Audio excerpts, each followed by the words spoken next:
Toc toc toc, bonjour les petits curieux, c'est Marion du Populaire du Centre.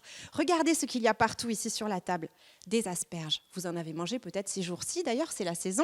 Eh bien figurez-vous qu'avec des asperges et des artichauts et des oignons et encore plein d'autres choses, on peut faire du papier.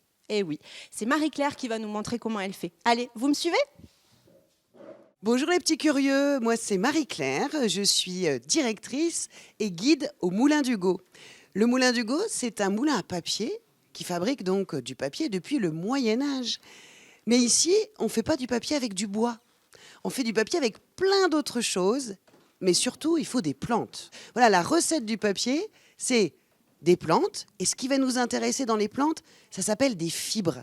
Ce sont des petits fils qui se trouvent dans les végétaux. D'ailleurs, quand vous mangez des haricots verts, des fois, il y a des petits fils qui se coincent dans les dents.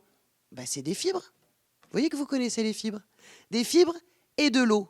Ça, c'est la recette de la pâte à papier. Alors d'abord, on va écraser des plantes. Avec cette machine, les meules, ces grosses pierres en granit, on va pouvoir écraser les végétaux. Et ensuite, on va récupérer donc les fibres de ces plantes écrasées et on va venir les mélanger dans cette autre machine avec de l'eau. Et là, notre pâte est prête. Et cette pâte, ensuite, on va rajouter énormément d'eau. On va diluer la pâte pour pouvoir faire des feuilles. Alors, cette pâte liquide, on va la passer dans une sorte de tamis. C'est comme une petite grille. Ça s'appelle une forme.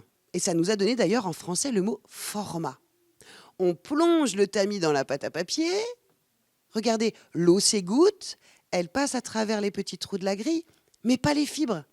Les fibres, elles vont rester sur la toile de la grille.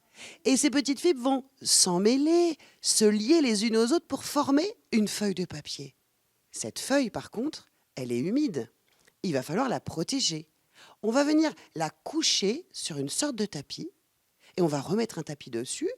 Comme ça, on va faire un tas, une feuille, un tapis, une feuille, un tapis, etc.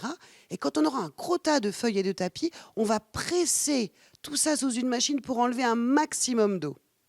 Et ensuite, on la mettra tout à fait en haut, au dernier étage du moulin, pour les amener à sécher. Voilà, ces feuilles de papier, on ne les fabrique pas avec des arbres. Nous, on fabrique avec le verre des poireaux de la cantine de Saint-Léonard, que le chef cuisinier n'a pas mis dans le gratin. C'est les épluchures d'asperges, que d'habitude on met au compost ou qu'on jette. Mais on va aussi travailler des papiers blancs avec du chanvre, du coton et du lin. Et voilà les petits curieux, vous savez comment on peut faire du papier avec autre chose que du bois. À bientôt au Moulin d'Hugo pour faire vous-même votre feuille de papier.